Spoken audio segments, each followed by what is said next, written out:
फ़ज़ीलत अली के मौजू पर मुसलसल हम भी और आप भी शरफ याब हो रहे हैं। कल की मजलिस शहादत हज़रत इमाम अली रिज़ा सल्लल्लाहु अलैहि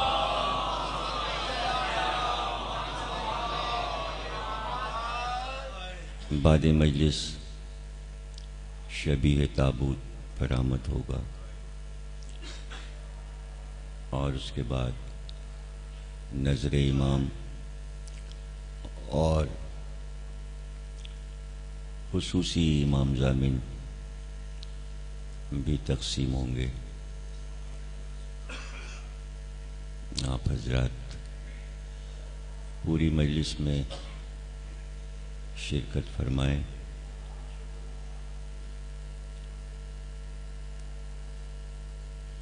ख्याल यही था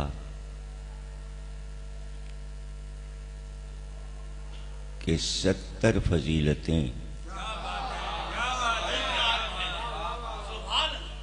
हम 6-7 तकरीरों में मुकम्मल कर लेंगे, लेकिन हम अभी 30 तक नहीं पहुंचे। तो दिल में ये ख्याल आया कि हम इसे बहुत सहल समझ रहे थे।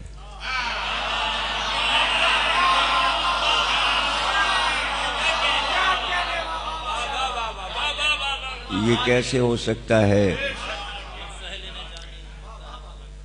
कि मौला की एक फजीलत बयान हो और उसको चंद लम्हों में हम पढ़कर या सुनकर आगे निकल जाएं। इसलिए कि जब बयान करते थे सरकार कोई फजीलत, तो बरसों उसकी गूंज रहती थी।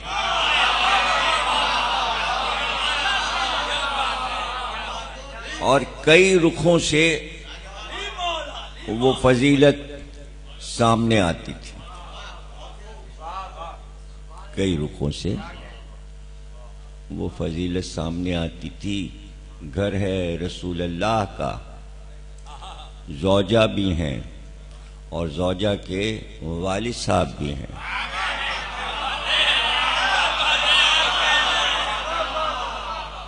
रसूलुल्लाह सामने हैं, ज़ौजा भी सामने हैं और मेहमान आए हुए हैं ज़ौजा के वालिद।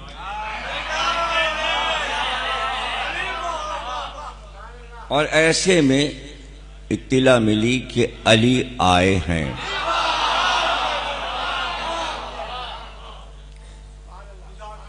घर में तशरीफ ले आए।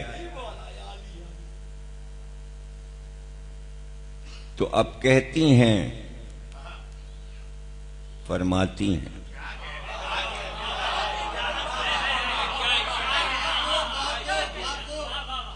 कि मेरे बाप ने टिकटिकी लगा के, टिकटिकी के मतलब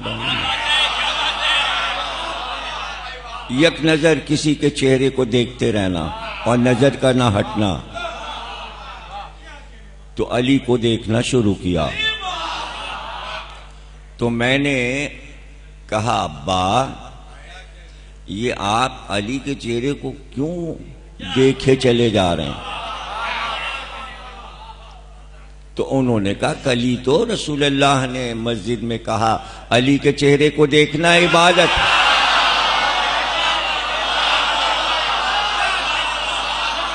देखिए हदीस बयान हुई है मस्जिद में, यानी फजीलत अली की जब भी बयान होती है अल्लाह के घर में, और वो नबी के घर में आ जाती है और नबी के घर से नबी के ससुराल पहुंच जाती है।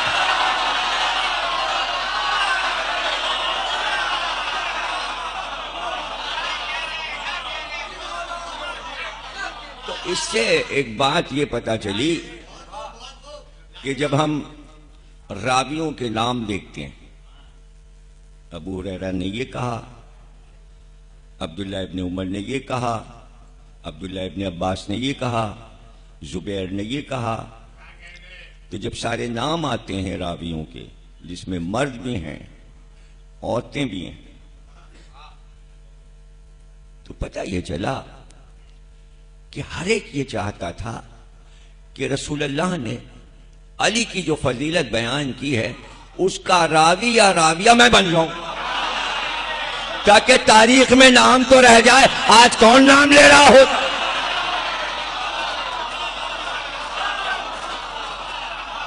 आज कौन नाम ले रहा हो? ये तो समझिए कि आपका बड़ा फख्र है कि आप आज 1400 बरस के बाद किताबों में फजाइल पढ़कर, जाकिरीन से सुनकर, हजारों अली की फजीलतें बचपन से जवानी तक, जवानी से बुढ़ापे तक एक एक फजीलत के रावी बने हुए हैं। तो अब सोच लीजिए कि 1400 साल से इन फजीलतों का सफर कैसे हुआ। इसलिए कि जो सुन लेता है उसका दिल मचलता है, मैं भी तो किसी को सुनाऊं।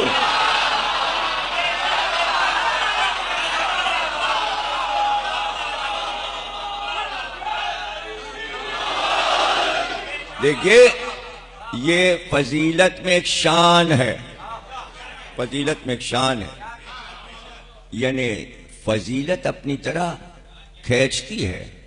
फजीलत खुद कहती है मुझे बयान करो, चुप क्यों बैठे हो, चुप क्यों बैठे हो।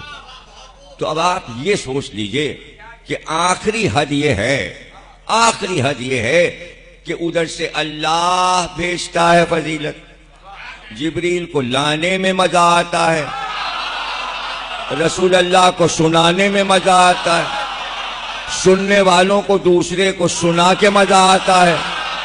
यहां तक तो गनीमत है कि किसी की भी तारीफ हो तो वो रुकता नहीं। लेकिन कायनात में पहली फजीलतें मैंने देखी जिसकी शान में फजीलतें, वो भी रुकता नहीं, सुनाए जाए।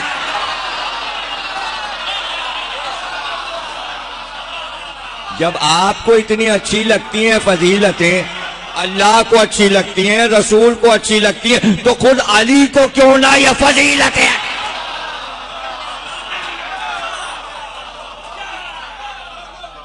फजीलतें सुनाई, और कब सुनाई? ये कूफे की मस्जिद में सुनाई कि भाई ये मदीने की मस्जिद की बातें हैं, हम तुम्हें कूफे की मस्जिद में सुनाते हैं।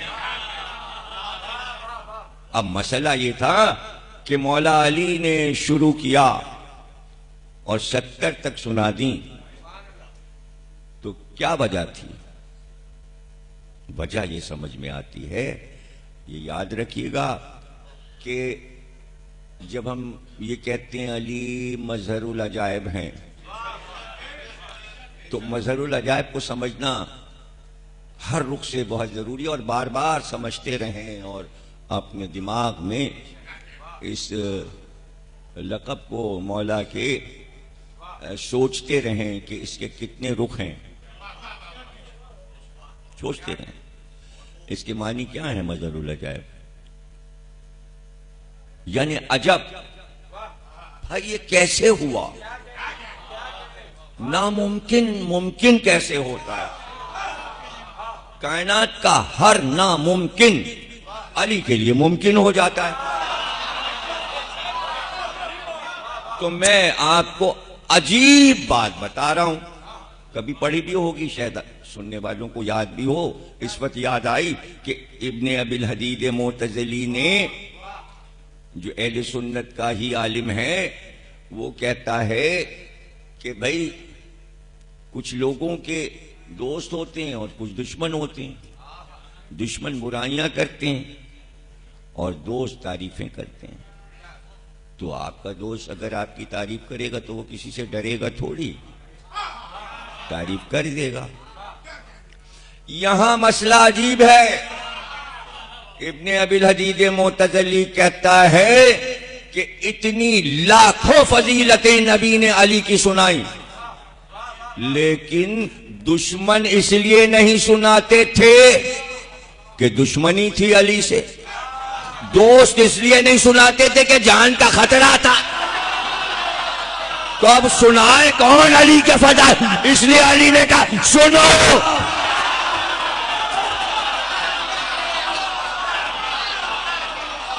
दोस्त डरते थे, दोस्तों पे खौफ तारी था। आपको पता है क्या हाल था, अगर मैं से किसी पर अशरा पढ़ूं तो पूरा अशरा हो जाए कि खौफ का क्या आलम था। खौफ, ऐसे ऐसे दौर आए, ऐसे ऐसे दौर आए, तो अगर आपस में बात करते थे तो ये पता नहीं होता था यहां कौन बैठा है, दोस्त दुश्मन। और कहना है कि भाई फुला कौल दोहराना है, तो अब ना अली कह सकते हैं, ना अबुल हसन कह सकते हैं, ना अबुल हसनैन कह सकते हैं, ना अबुल सिब्तैन कह सकते हैं, ना अबू तुरा। सारे अलकाब मशहूर हैं, इसलिए इधर उधर देख के कहते थे हाँ अबू जैनब ने फरमाया। अब किसी को यह पता नहीं था, बात हो गई, बात हो गई। यहां तक एहतियात थी कि भाई मस्जिद में दाखिल हुए, बहुत से लोग बैठे हुए हैं, बहुत से लोग बैठे हुए हैं, तो आते ही जाबिर बिन अब्दुल्ला अंसारी कहते हैं कि हमें यह पता लगाना होता था इसमें अली वाले कितने हैं और अली के दुश्मन कितने हैं। तो आते ही हम मस्जिद नबवी में कोई हदीस अली की मदह में सुनाते थे और फिर नजर दौड़ाते थे, जिनके चेहरे उतर जाते थे हम पहचान ले, जिनके चेहरे खिल जाते थे हम समझ जाते थे।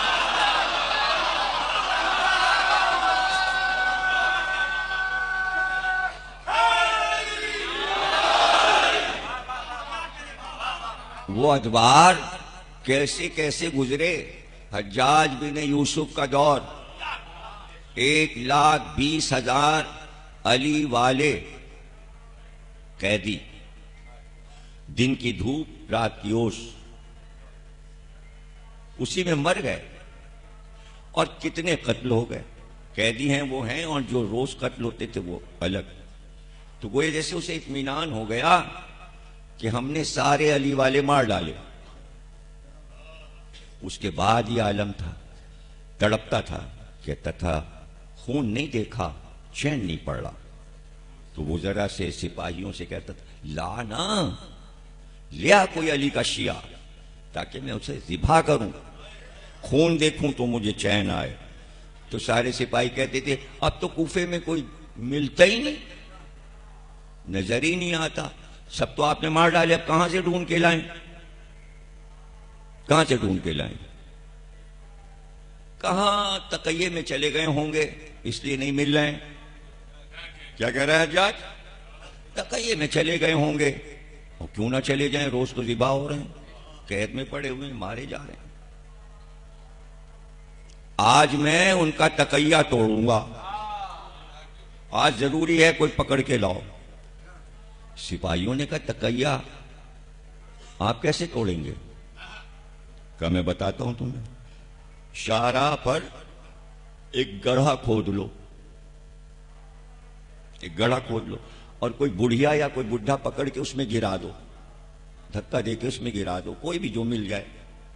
और उससे को तब निकालेंगे जब तू चिल्ला चिल्ला के ये कहे मुझे बचाओ, मेरी मदद करो, मेरी मदद करो, मेरी मदद करो। जब तू चिल्लाएगी या चिल्लाएगा तब निकालेंगे। और हट जाना, वहां से दूर हट जाना, सन्नाटा कर देना रास्ते में। कहा तो ऐसे कैसे हम शिया पकड़ेंगे।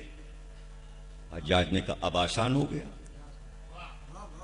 इसलिए कि जब वो मदद को पुकारेगा तो अली ने अपने शियों को वसीयत किए मजलूम की मदद करते रहना।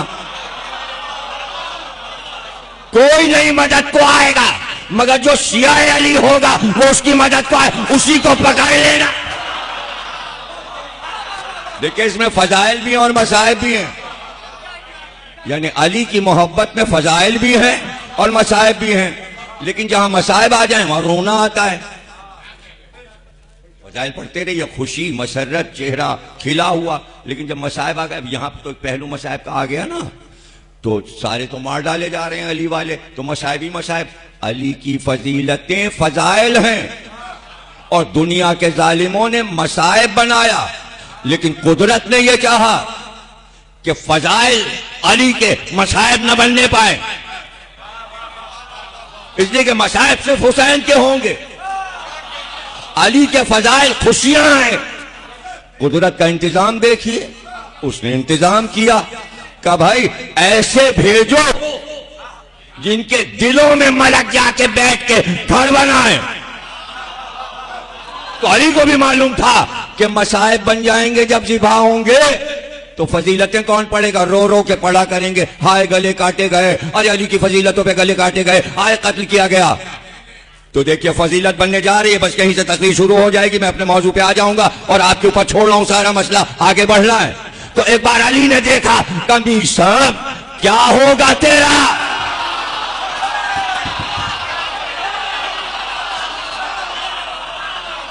मसाइब को फजाइल बनाया। अरे तेरा क्या आलम होगा? बड़ी मोहब्बत में मेरी मरा जा रहा है, मेरे बाद तो जबान कटेगी, सूली पे चढ़ेगा का 70 बार मार के जिलाया जा।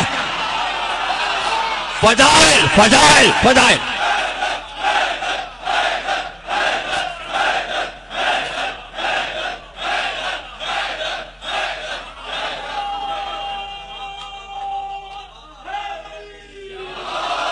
उधर से कंबर आ गया, अरे तू कहां से आ गया? मैं तो मीसम से बात कर। और तेरा क्या आलम होगा? तुझे तो इब्ने ज़ाद बुला के कहेगा अली को गाली दो, तू क्या?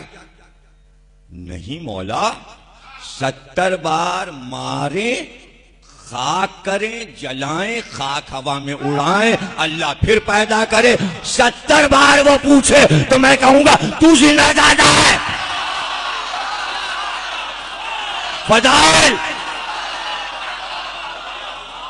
तो जुमला ले लो, अली के चाहने वाले वो थे जो मसाइब को फजाइल बना दे। तो क्या आज कम मुसीबतें हैं हमारे ऊपर? आए दुनिया देखे मसाइब में फजाइल।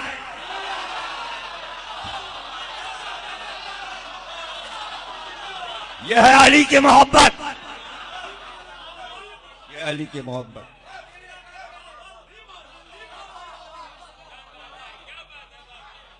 तो ये मौजिजा है, इसी को कहते हैं अजब। दुश्मनों ने छुपाया दुश्मनी में, दोस्तों ने छुपाया जान के खौफ से, और फिर इतने आ गए फजाइल कि दूसरे जले जा रहे हैं। इतना बढ़ा दिया, इतना बढ़ा। हमने क्या बढ़ा दिया? हम तो उसी हद में हैं जितने मौला हमें बता रहे हैं, हम उससे ज्यादा में नहीं जा रहे हैं। अभी तो हम उतने में जो मौला ने खुद बताए हैं। तो कल मेरे ख्याल में 27 हो गए थे। देखो भाई पुत्र 28 कह रहे हैं, तुम लोग 27 कह रहे हो, क्या हाफजे का क्या मामला है? फिर मेरा हाफजा कहां गया? देखूं मैं मेरा हाफजा क्या कह रहा है। 27।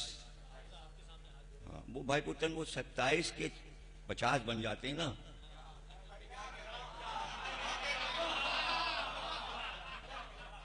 तीन मनकबतों में 2-2 घंटे गुजर गए।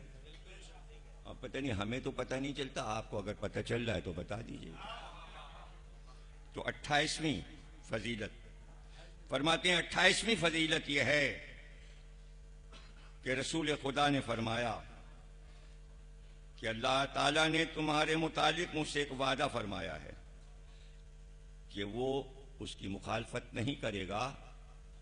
उसने मुझे नबी बनाया और तुम्हें वसी बनाया है। नीज मेरे बाद तुम्हारे साथ मेरी उम्मत ऐसा ही सुलूक रवा रखेगी जैसे हजरत मूसा के साथ फिरौन ने किया। लिहाजा तुम सब्र से काम लो और अल्लाह के हिसाब में डाल लो, यहां तक कि तुम मुझसे आमिल हो। जो तुमसे दोस्ती रखे उससे मैं दोस्ती रखूंगा, और जो तुमसे दुश्मनी करे उससे मैं दुश्मनी करूंगा। यह है 28वीं फजीलत कि मैं तुम्हारे दोस्त का दोस्त हूं, मैं तुम्हारे दुश्मन का दुश्मन हूं। क्या ऐलान किया रसूलुल्लाह ने। अब लाख उम्मत अकड़ती रहे, लाख अकड़ती रहे, रसूल से दोस्ती की शर्त है अली के फजाइल पढ़ना। जो ज्यादा फजीलतें बयान करे और सुने रसूलुल्लाह उसके दोस्त। तो अगर दोस्ती चाहिए तो नाते पढ़ पढ़ के वो दोस्ती नहीं करेंगे।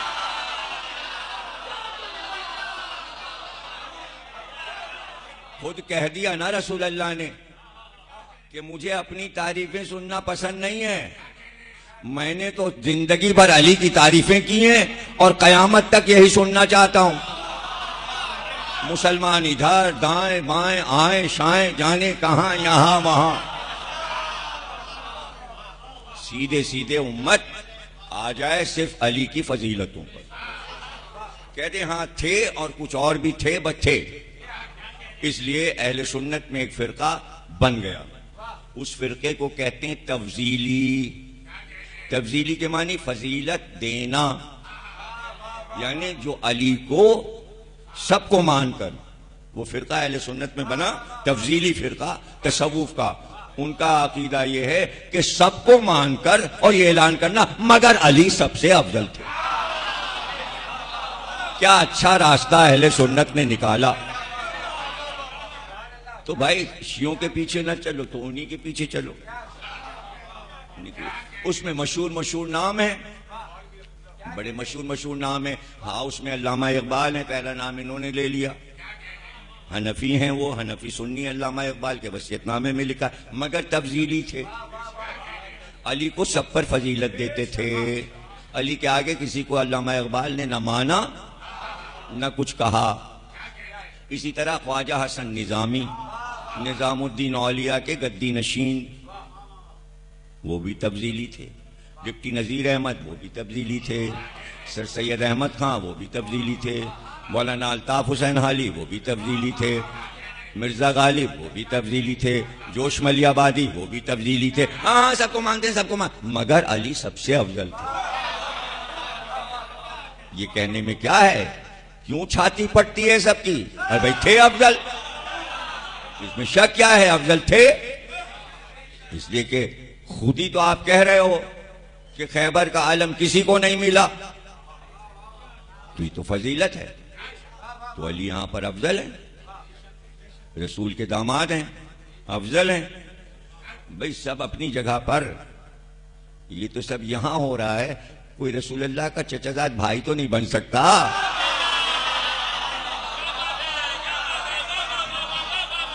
और फिर देखिए कैसी कैसी फजीलतें कि जहां सिवा बेकसी और हसरत के कुछ नहीं है। फरमाया या अली हसन और हुसैन मेरे बेटे हैं, तुम्हारे सुल्ब से बेटे मेरे हैं। अबना नव अबनाकुम, मेरे बेटे मेरे बेटे। तो भाई अली के बेटों का नाना भी तो कोई नहीं बना।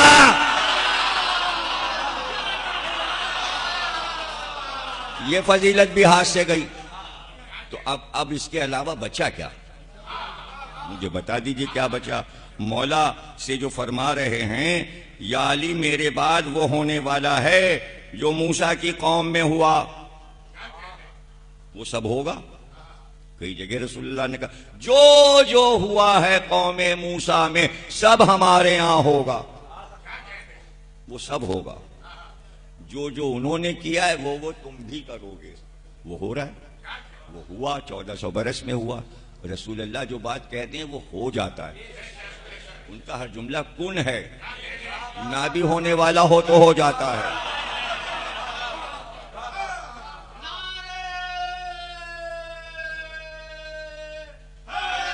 बर्फ का है। तो जनाब अली जो जो वहां हुआ यहां भी होगा। यहां क्या हुआ, मूसा के यहां क्या हुआ। मूसा के यहां ये हुआ कि कौम से कहा मैं जा रहा हूं कोहे तूर पर, अल्लाह ने बुलाया है। तो अल्लाह कहते हैं किताब ले लो आके। कौम के लिए। मैं तुम्हारे लिए किताब लेने जा रहा हूं। देखो, इबादतें करते रहना, सिराते मुस्तकीम पे रहना, और मैं अपना खलीफा हारून को बना के जा रहा हूं। अपने भाई को तुम पर खलीफा बना रहा हूं, ये तुम्हारी निगरानी करेगा। गड़बड़ ना करना, मैं जल्दी आ जाऊंगा, जल्दी आ जाऊंगा। मैं यही कोई 17 दिन में आ जाऊंगा, 18 दिन में, ज्यादा ज्यादा 20 दिन में आ जाऊंगा। वहां गए तो अल्लाह ने कहा, मूसा जरा काम बहुत लंबा था, तुम्हें ठहरना पड़ेगा। इसलिए कि किताब जो तौरेत आ रही है वो पत्थरों पे आ रही है, फरिश्तों से पत्थर नहीं उठ रहे। ये तो मैं कह रहा हूं, अल्लाह ने नहीं कहा।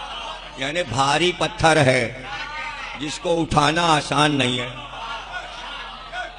तो जिब्रील तो ज़बानी आके कुरान सुना जाते थे। पहले तो पत्थर का दौर था ना, कागज नहीं ईजाद हुआ था। कैसे महफूज होगा? अगर फरिश्ता मूसा को सुना दे तो पूरी किताब जाके क्या सुनाएंगे? तो कुछ पत्थरों का मामला था, लौह। अब वो जैसे जैसे सिलें उतरे, बड़ी बड़ी सिलें, उस पर तौरेत लिखी हुई, तो मूसा 40 दिन लगेंगे। अब यहां तो टाइम ही पूरा हो गया। उन्होंने कहा मूसा तो नहीं आए, हारून मूसा तो नहीं आए। कहा आ जाएंगे। फिर दूसरा दिन गुजरा, वो तो नहीं आए। यहां तक के कहना शुरू किया आपस में प्रोपेगेंडा, अब नहीं आएंगे, नहीं आएंगे। अब कुछ 2-4 दिन और बढ़े, अरे भाई वहीं पहाड़ पे मर गए, खप गए, अब नहीं आएंगे। ये सारे अल्फाज कहे हैं मेहदी के लिए उम्मत ने। वो होगा जो वहां हुआ, वो यहां होगा। अरे कहीं जंगल में कहीं चले गए, अब वो नहीं आएंगे, अब वो नहीं आएंगे। सादा पानी लेके बैठा करो, बर्फ का ठंडा पानी नहीं लेते। उसको एहसास हो गया वो गया बदलने के लिए। तो जनाबे आली वो नहीं आएंगे। अच्छा तो ना आए। सामरी सब देख रहा था, मूवमेंट कौम का मूड देख रहा है, मुतालिया कर रहा है। सामरी कौन है? सहाबी है हजरत मूसा का। अच्छा, इसकी आदत ये थी सबसे पीछे चलता था। जब काफिला चला, अब फिरौन गर्क हो गया, खत्म हो गया, बात खत्म हो गई, काफिला आगे बढ़ गया, दरिया पार हो गया।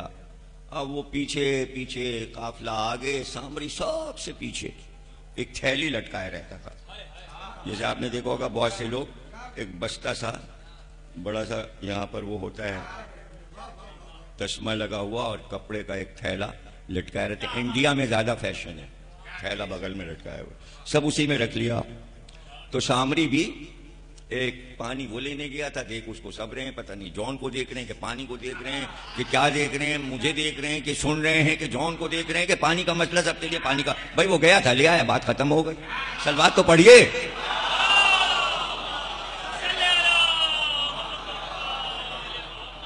तो जनाब आली वो सबसे पीछे पीछे, और उसका काम सिर्फ ये है पीछे रहने से सब देखता रहता था। आगे से कुछ नहीं पता चलता। जो पीछे बैठते हैं उनकी चालाकी होती है। अबे दीवार यहां बैठे, इन्हें क्या पता वहां सबसे पीछे दीवार से लगे कौन कौन बैठे हैं। भाई असद यहां बैठे हैं तो इनको क्या पता खिड़की से कौन कौन बिल्ली की तरह झांक रहा है। लेकिन जो खिड़की के बाहर है वो सब देख रहा है, इधर क्या हो रहा है, इधर क्या हो रहा है, और इधर। तो गदीर के कारवां में भी कुछ पीछे आ रहे थे।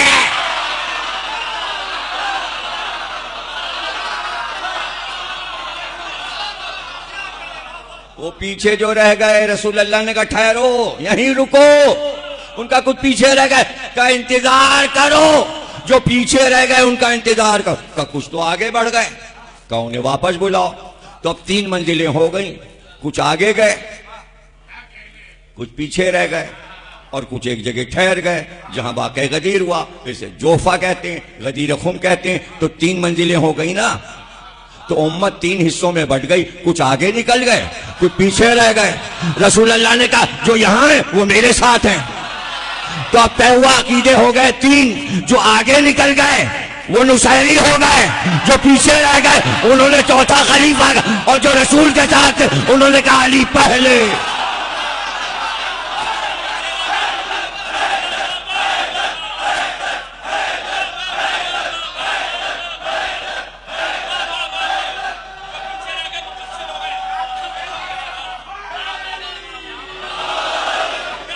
रसूल अल्लाह ने कहा आगे वालों वहां आओ जहां मेरा अकीदा अली है,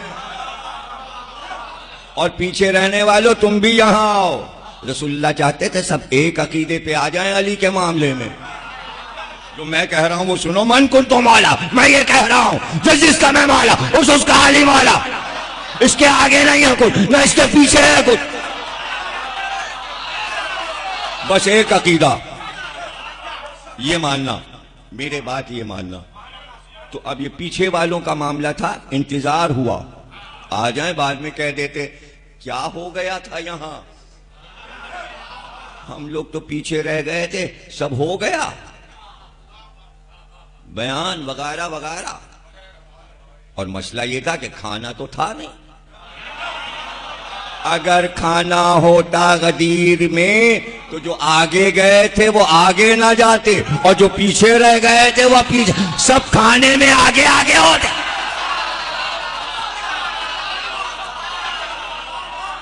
बस रसूल अल्लाह ने गदीर में बिरयानी न करवाई।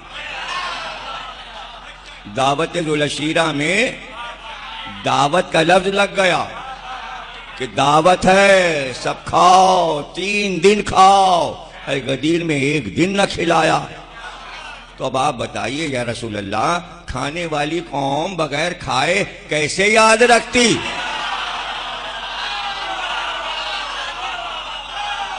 अरे ये तो सलमानो अबूजर थे जो बेचारे फाके करते रहते थे, उन्होंने याद रखा, उन्हें खाने से कोई दिलचस्पी नहीं। जिसे खाने से दिलचस्पी नहीं है, लेकिन खाने से का मतलब ये नहीं कि आप सुबह शाम का खाना ना खाइए, ग़िज़ा तो सबको लेनी है ना, वो वाजिब ग़िज़ा है। उसके बाद की बात कीजिए, अभी भर लिया, फिर अली ने कहा अजायब खाना बन गया, जानवरों की हड्डियों बोटियों का, बुंदूकियां भी जा रहे हैं और बंस रोड भी जा रहे हैं, वहां का भी खा लें और यहाँ का भी खा, अभी वहां भी दावत में जाना है। अभी पता चले जैसे रोज 22 रजब हो रही है, यहां से निकले वहां और वहां से निकले वहां और वहां से निकले वहां। यह है बेइंतहा हौका खाने का। वाजिब ग़िज़ा जो खाते हैं वो खाते हैं, इसका ताल्लुक चटोरेपन से थोड़ी है। ये तो खाना ही, सुबह का नाश्ता करना है, दोपहर का खाना खाना है, रात का खाना खाना है, सुबह को उठना है, फिर चाय पीनी, फिर नाश्ता करना है, ये तो वाजिब है। ये तो अल्लाह ने रिस्क लिख के दिया है, इतना तो हम दे रहे हैं। अब जो उसके अलावा तुम हराम की आमदनी से खा रहे, उसके हम जिम्मेदार। बड़ा जायद पैसे आ गए, अरे गरीबों को खिला दो, इतना पेट निकला चला आ रहा है, चल ही नहीं पा रहे, खा खा के लेके जा रहे हैं, अकड़ा रहे हैं और मकड़ा रहे हैं। तो वो बेचारे खाने वाने के शौकीन थोड़ी थी, वो चंद लोग थे, उन्हें याद रहा मन कुन तो मौला। जिन्हें खाना नहीं मिला वो सब भूल गए, खाना तो खिलाया नहीं रसूल अल्लाह ने। तो यह है गदीर। तो जनाब आली, ऐसी ऐसी मंजिलें हैं, ऐसी ऐसी मंजिलें हैं। तो यहां भी मसला के पीछे रह गए कुछ लोग, और उनके पीछे सामरी। अच्छा, काफिले की निगरानी कर रहे थे जिब्रील अमीन। अच्छा, कोई पहचानता था नहीं जिब्रील को, वो तो जब भी आते थे नौजवान की शक्ल में, कभी बूढ़े बन के आए नहीं। जब भी इंसानी भेष में आए जिब्रील अमीन, नौजवान, खूबसूरत नौजवान। जब भी लूत की कौम पे अजाब करने के लिए आए, नौजवान। साले आधे समूद सब पे जवान, यहां भी मूसा के साथ जवान, 20-22 साल के जवान, और सफेद घोड़ी पे बैठे हुए। और क्या खूबसूरत घोड़ी। अब सामने देख रहे हैं, ये पीछे पीछे कौन चल रहा है, पीछे कौन चल रहा है। सबकी नजर ये, भाई कौन खूबसूरत जवान मूसा की कौम में है, ये कौन खूबसूरत जवान, पता ही नहीं किसी को। वो निगरानी कर रहा है, पीछे आ रहा है, घोड़ी पे आ रहा है। ये उससे भी पीछे चल रहा था सामरी। इसने देखा कि घोड़ी जब चलती है तो जमीन से जब उसके सुम टकराते हैं, उसमें से नूर फूटता है। बस उसको देखा, उसने कहा ये कोई आम आदमी नहीं है, सिवा फरिश्ते के कोई हो नहीं सकता कि नूर इसका जानवर से होकर सुमो तक आ रहा है।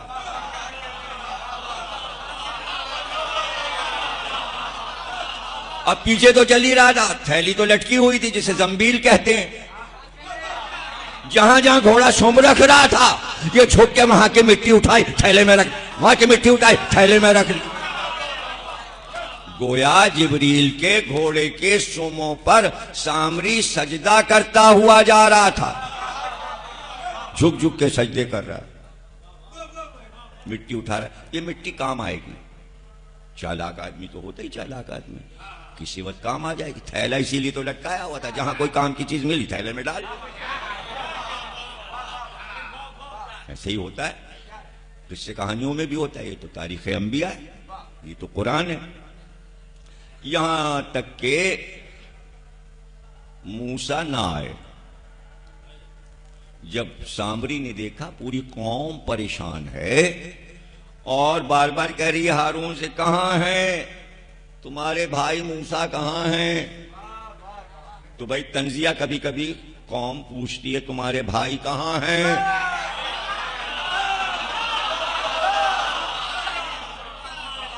सब नहीं पहुंचे भाई। शबे हिजरत जब चादर चेहरे से अली ने हटाई, मक्के वालों ने तुम्हारे भाई कहां हैं?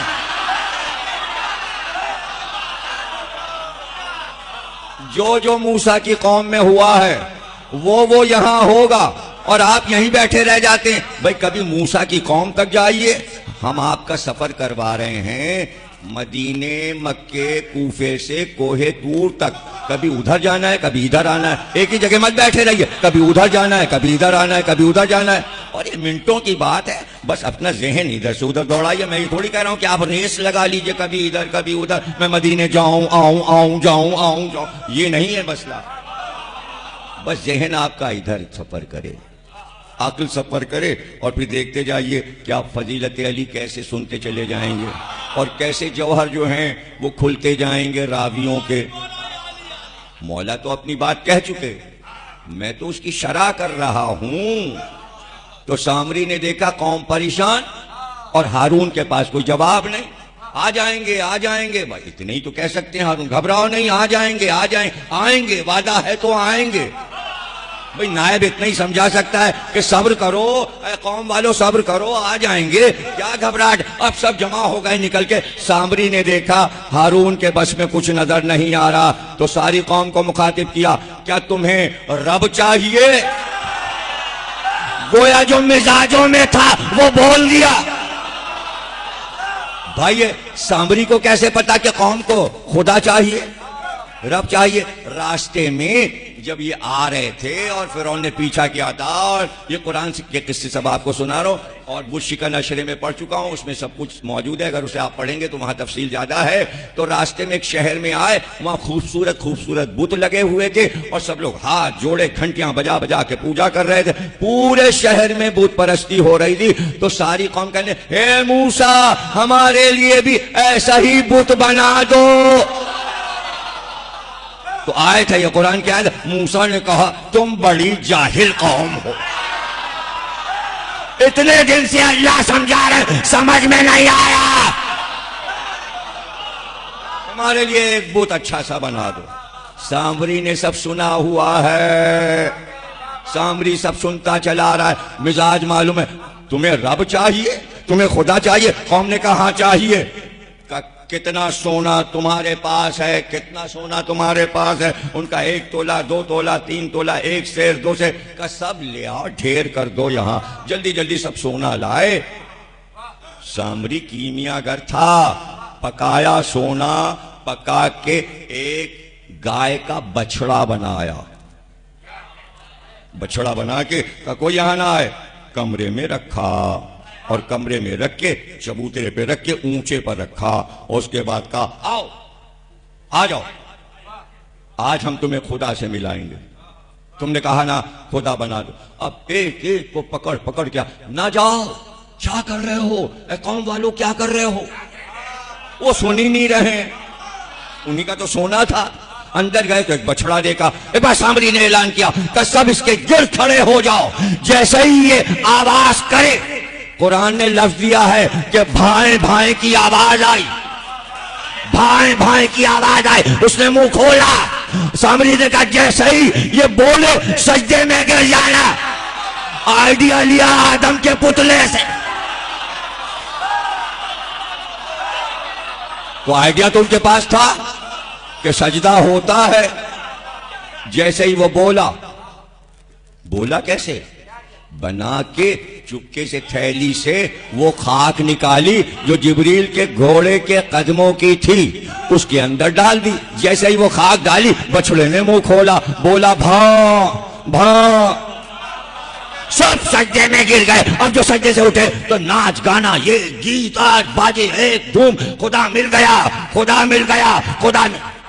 ऐसे सुन रहे हो जैसे कोई कहानी है। ये कुरान है, कुरान, ये कुरान है अल्लाह का,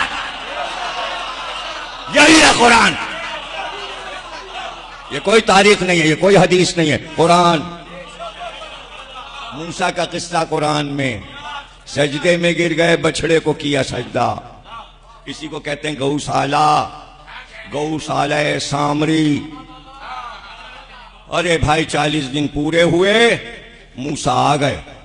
मूसा आए तो देखा डांस हो रहा था, यहूदी नाच रहे थे, बाजे बजा रहे थे, खुदा मिल गया, बछड़े के चारों तरफ गाने। और वो गाने सब लिखे हैं यहूदियों की किताबों में जो बछड़े पर गाए गए। चाहिए तो मैं दे दूं, नेट पे डालना हो तो। गाने अगर पढ़ोगे तो हैरान हो जाओगे, जो बछड़े की शान में कसीदे कहे यहूदियों ने। आज तक बछड़े के कसीदे हो रहे हैं। कहां रहता है बछड़ा? अब कहां है बछड़ा? सोने का बछड़ा कहां है? उसी बछड़े का नाम अब पड़ा है इस्राइल।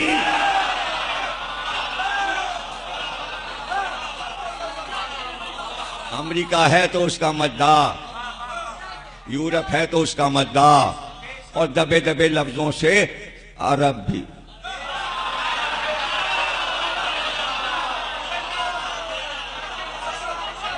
कुछ मुल्कों ने अभी तस्लीम करना शुरू किया है।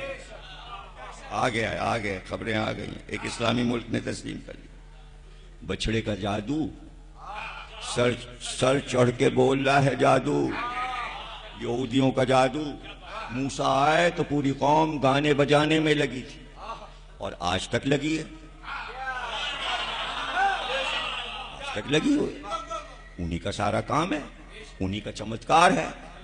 तो वो जो पत्थर की शिलें ऐसे लिए हुए देखिए,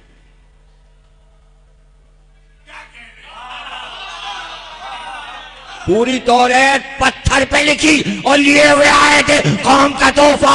अब जो कौम का रंग देखा, सारी लड़े गिरी और टूट गई, गिरी टूट गई। वो लोहें टूटी हुई अंताकिया के गार में छुपा दी गई थी और अब तक छुपी हैं। कोई हदीस सुननी है हुजूर की कि जब तक मेरा बेटा मेहदी अंताकिया के गार से तौरेत नहीं निकालेगा, किसी को तौरेत।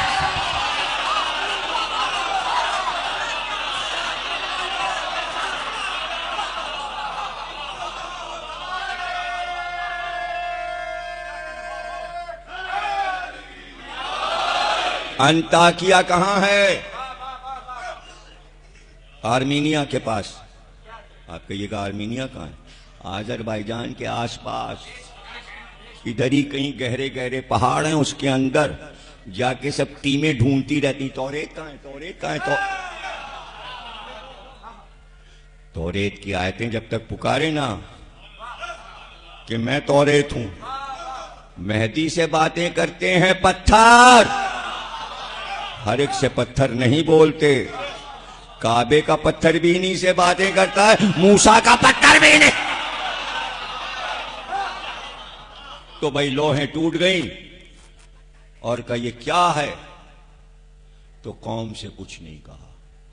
मूसा ने देखा जलाल से भाई अपने हारून की तरफ आगे बढ़े और कहा, कौम को तुम्हारे हवाले किया था, कौम गुमराह हो गई और तुम देखते रहे। ये कह के मूसा ने हारून की दाढ़ी पकड़ के हिलाना शुरू की और फिर गरीबान पकड़ा का कौम तुम्हारे हवाले की थी और ये सब गुमराह काफिर और मुशरिक कौम हो गई और तुम देखते रहे। तो एक बार हारून की आंख में आंसू आए, का भाई भाई मेरा गरीबान न पकड़ो, ये कुरान की आयतें हैं, दाढ़ी और ये गरीबान, भाई मेरा गरीबान न पकड़ो। ए मेरे माजाए, तेरे भाई को इस कौम ने कमजोर कर दिया, पूरी कौम दुश्मन हो गई थी, मैं अकेला क्या करता, क्या कर सकता था। गरीबान छोड़ दिया मूसा ने। ये लफ्ज सुनकर कि तन्हा था, अनकरीब ये कौम मुझे कत्ल कर देती तो मैं क्या करता। मूसा खामोश हो गए और एक बात मुड़े, का सामरी तेरा क्या हाल है, सुन ले, अब तेरा ये आलम होगा कि लोग तुझे देखकर भागेंगे और तू जंगल में निकल जाएगा। और यही हुआ कि कपड़े फाड़कर जंगल में निकल गया और भागता गया जंगलों में, हिंदुस्तान तक पहुंचा और वहां के लोगों को जादू सिखाया और वहीं मर गया। यह है कुल कहानी। क्या सुना? रसूल अल्लाह ने अली से क्या कहा? जो मूसा की कौम में हुआ वही यहां होगा। एक बार अली को लिया, हाथ पकड़ा और मदीने से दूर, एक बाग, दूसरा बाग, तीसरा बाग, बहुत दूर निकल गए। अली कहते हैं एक बार काफी दूर मदीने से निकलकर एक बाग मुझे सीने से लिपटाया और कहा, अली मेरे बात जो जो होने वाला है वो सुन लो, ये बताओ तुम सब्र करोगे, तुम सब्र करोगे? कहा रसूल अल्लाह सब्र करूंगा। और फिर कहा, अली अब ये कौम तुम्हारे हवाले, अब ये कौम तुम्हारे हवाले। सरकार ने पर्दा किया, कौम अली की निगरानी में आ गई। ये अली तलवार क्यों नहीं निकाल रहे, ये अपना हक क्यों नहीं मांग रहे, खिलाफत पे कब्जा क्यों नहीं कर रहे, ये मुनाफिकों को मार क्यों नहीं रहे। अली को पता है कि जब तलवार निकालूंगा ये सब घबरा के यहूदी हो जाएंगे या ईसाई हो जाएंगे या मक्के जाके वो परस्ती करेंगे। अली चुप बैठ गए। भाई चुप क्यों बैठ गए अली? कहा, मूसा की कौम तो इसे नहीं होने देंगे कि ये बछड़ा पूजे। अब महशर में मूसा और हारून आए, मोहम्मद और अली आए, कहा या रसूल अल्लाह आपकी कौम इस तरह लाया हूं कि मैंने इनको बुत नहीं पूजने।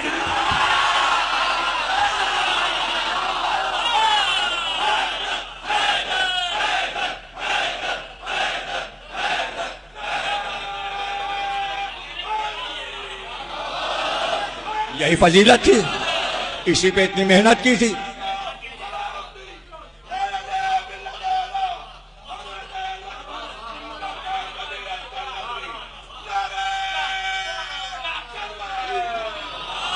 रसूल अल्लाह ये लीजिए अपनी उम्मत, यह है आपकी उम्मत। ये सब ला इलाहा कहते हुए यहां तक आ गए। मैंने सबको खूब नमाजें पढ़ने दी, मुझसे दुश्मनी करते रहे नमाजें पढ़ पढ़ के। मैंने कहा पढ़े जाओ पढ़े जाओ पढ़े जाओ, यहां तक के इन्होंने रमजान में नमाजें डबल कर दी। मैंने कहा पढ़े जाओ पढ़।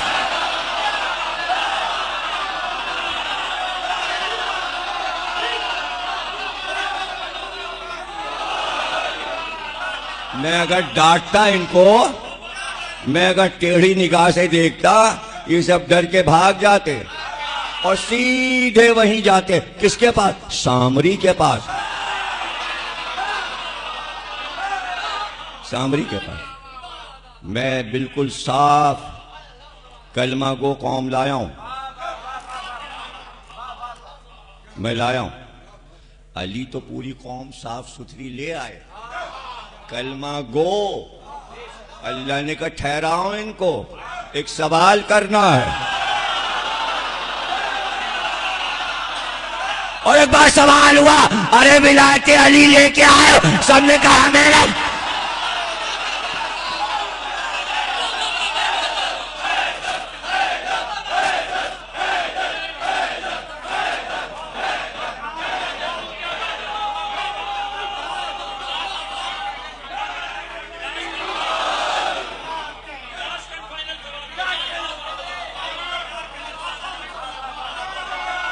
ये ले आया।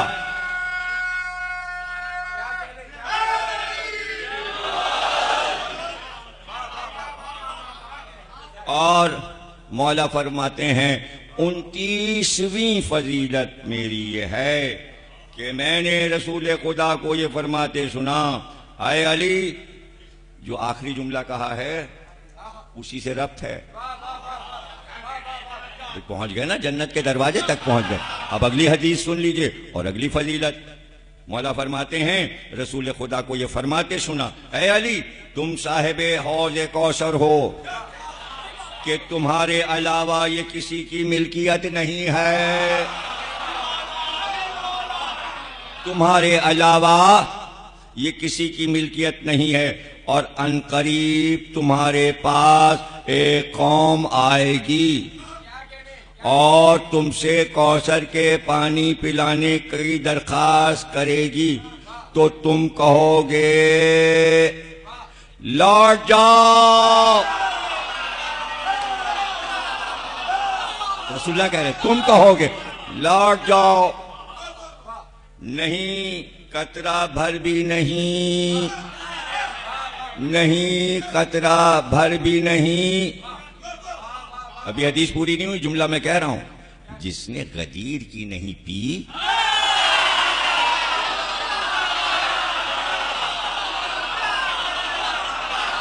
कौसर की क्या पिएगा? भाई एक कतरा भर भी नहीं। लिहाजा रसूलुल्लाह के अल्फाज हैं, लिहाजा वो लोग स्याह रू वहां से लौट जाएंगे, उसके बाद मेरे और तुम्हारे शिया कौसर पे वारिद होंगे।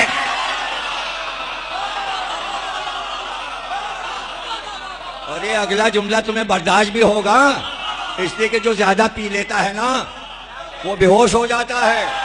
अगला जुमला तो सुनो, रसूलुल्लाह कह रहे हैं जब आएंगे शिया तो तुम उनसे कहोगे जी भर के पी लो।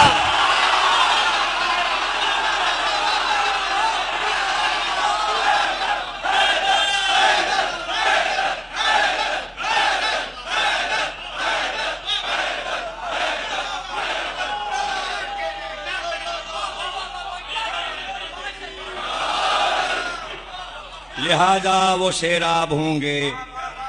पहले गुरों में क्या था, चेहरा काला होके वापस होंगे, और जब ये सब पी चुकेंगे तो रसूलुल्लाह कहते हैं वो जब सैराब हो चुकेंगे तो वहां से सफेद रोशन चेहरों के साथ सैराब होके जन्नत की तरफ चलेंगे। थके हुए आ रहे हैं, प्यासे हैं, खूब पी लिया।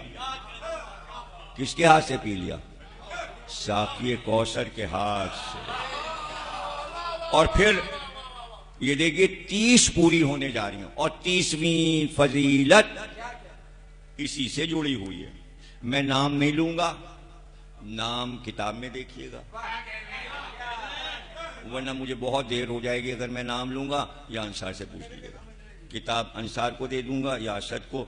आप ये सफ़ा कागज रखा हुआ है, निशानी 367, जिसको देखना हो, शौक हो, ऐसे खोल के नाम देख ले। 30वीं फजीलत यह है कि मैंने रसूल खुदा को ये फरमाते सुना, रोजे कयामत मेरी उम्मत 5 परचमों तले मशहूर होगी। पहला परचम हौस को तर कर देगा, जो इस उम्मत के फिरौन का परचम होगा, और वो होगा।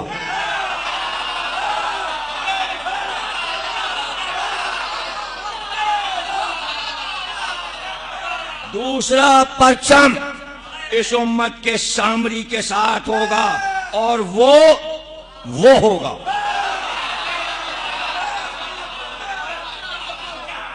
और तीसरा परचम उम्मत के जासलीक के साथ होगा, और वो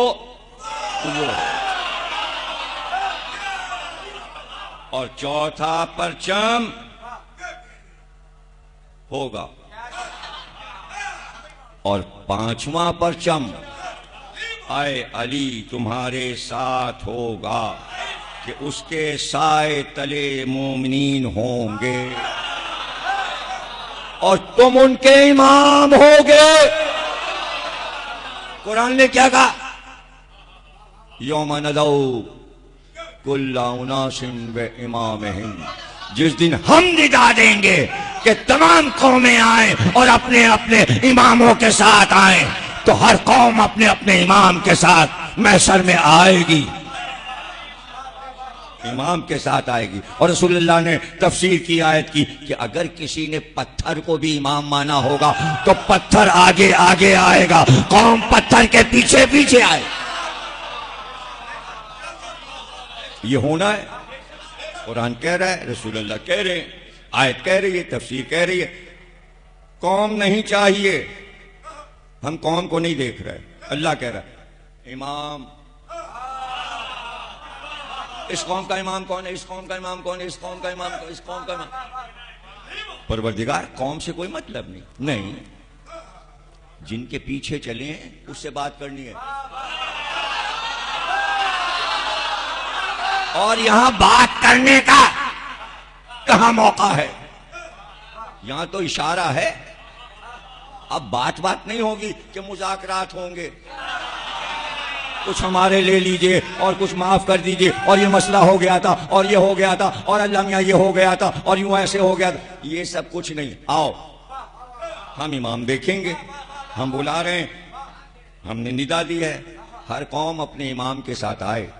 मिसाल दे चुका हूं कई बार, छपा हुआ अशरा इमाम और उम्मत मौजूद है, उसमें तफसील से मैंने ये चीज पढ़ी है। यहां शार्ट में सिर्फ एक इशारा करता हूं कि जब कभी पहले जमाने में तो ये था, अब तो खैर ये होता है नजर न्याज, भाई जाके दुकान पे कह दी 10-12 देखें दे देना, वो पहुंचा देता है ट्रक पे रख के। लेकिन कराची में भी पहले होता था, जिसके यहाँ नजर न्याज, शादी ब्याह जो कुछ भी हुआ, बावर्ची घर पे आया, उसे एक चारपाई दी गई, उस पर चादर रखी गई, सबसे पहले उसने 10-15 किलो प्याज काटनी शुरू की। अब उसके आदमी प्याज कतर रहे हैं, अभी पहला काम। उसके बाद घी के पीपे आए, फिर देगें चढ़ी, लकड़ी जलाई गई, फिर देगों में घी डाला गया, फिर प्याज भूनी गई, और उसके बाद खाना पकना शुरू हुआ। और यहाँ तक के टाइम आ गया कि शादी या ब्याह या नजर न्याज से 15-20 मिनट पहले देगें गरम गरम बिरयानी की चूल्हे से उतारी जाएं, और खाना पक रहा है तो साहिब खाना गया, उसने बावर्ची से कहा पुलाव तैयार हो गया। उसने जल्दी से देख कर ढकना हटाया और एक आवाज आई, खन खन खन खन खन। देख से ढकना टकराया, लोगों को महल्ले में पता चल गया देगें चढ़ी हुई है। जब ढकना टकराता है देख से, तभी पता चल जाता है इनके यहां देगें आई हैं, मजमा बढ़ने लगता है। तो उन्होंने कहा भाई क्या हुआ? पुलाव तैयार हो गया। सरकार अभी बताते हैं। उसने देख खोली, चमचे से उसने थोड़े से चावल उठा लिए, उठा के उसने उसमें से एक चावल निकाला और अंगूठे और उंगली के बीच में ऐसे करके का सरकार गल गया, तैयार है। तो पूरी देग में कई करोड़ चावल हैं, एक चावल ने पूरी देग का बता दिया कैसा इमाम होगा। वैसी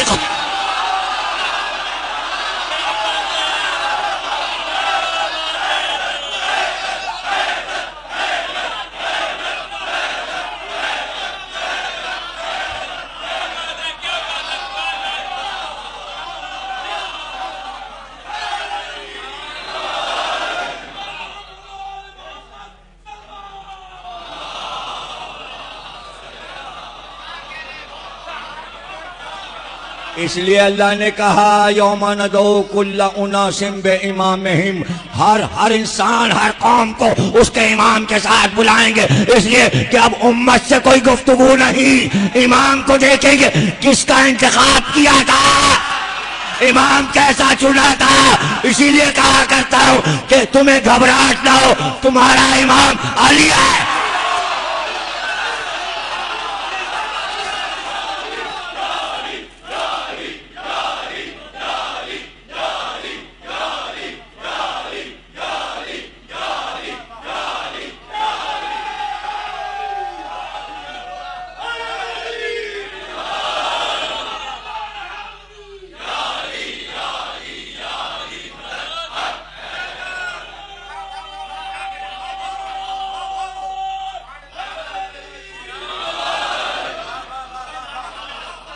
तुम्हारे साए तले मोमिनीन आएंगे, तुम्हारा परचम खुला होगा। या अली, रसूलुल्लाह फरमा रहे हैं, और तुम उनके इमाम होगे, तुम उनके इमाम होगे। उसके बाद अल्लाह ताला पहले आने वालों से कहेगा अपने पीछे वापस चले जाओ, पीछे चले जाओ और नूर को तलाश करो। फिर उनके सामने अल्लाह एक दीवार कायम कर देगा। पीछे हटाया, उनसे कहा नूर कहां है, तलाश करो। फिर एक दीवार बना दी जाएगी, उसका एक दरवाजा खोल दिया जाएगा। सब गए उधर, एक बनी दीवार, उसका खोल दिया गया एक दरवाजा। ये सब अल्लाह अपने फरिश्तों से काम करवा रहा है, जिसके बातिनी हिस्से में रहमत होगी। और ये लोग मेरे शिया होंगे, तो वो लोग जो दीवार के पीछे होंगे वो वहां से निदा देंगे, क्या हम लोग तुम्हारे साथ तुम्हारे घरों के आसपास नहीं रहते थे?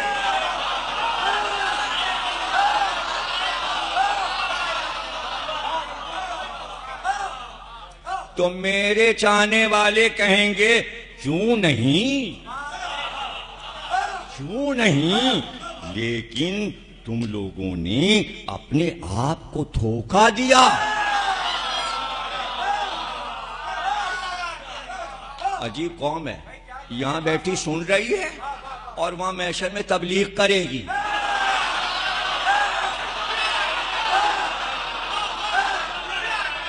तबलीग हो रही है, तुमने अपने नफ्सों को धोखा दिया, अपने आप को धोखा दिया। बाज रहे तुम और शक करने लगे, और तुम्हारी बातिल ख्वाहिशात ने तुम्हें धोखे में रखा। यहां तक के अम्र इलाही आया और शैतान ने अल्लाह के मामले में तुम्हें फरेब दे दिया। तो आज के दिन तुमसे कोई फिदिया लिया जाएगा और नहीं अफराद से कि जिन्होंने कुफ्र किया। तुम्हारा ठिकाना जहन्नुम है और यही तुम्हारा मौला है। और ये कितना बुरा ठिकाना है। यहां भी बाज नहीं आए ये अली वाले, बता रहे हैं एक मौला से भागे तो दूसरा मौला मिल गया। उसके बाद मेरी उम्मत, ये रसूलुल्लाह के अल्फाज हैं, मेरी उम्मत और मेरे शिया वारिद होंगे। ये लोग हौज़े मोहम्मद सल्लल्लाहु अलैहि वसल्लम से सैराब होंगे और मेरे हाथ में औसजा, मुस्लिम इब्ने औसजा नाम सुना है ना साहबी, औसजा, औसजा एक दरख्त का नाम है। उसी दरख्त की शाख से रसूल अल्लाह का असा बनाया गया था, औसजा दरख्त से। तो फरमाते हैं रसूल अल्लाह के औसजा का असा मेरे हाथ में होगा, जिसके जरिए मैं अपने दुश्मनों को धुतकारूंगा।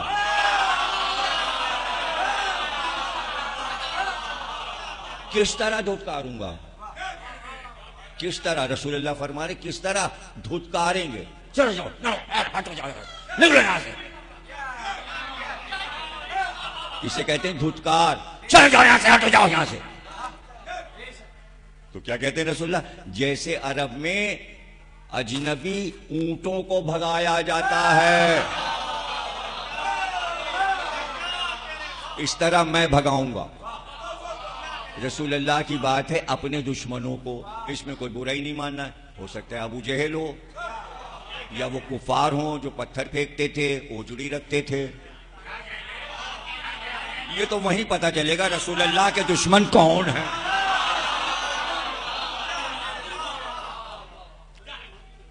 भाई सुनिए, 31वीं वक्त है या खत्म करूं?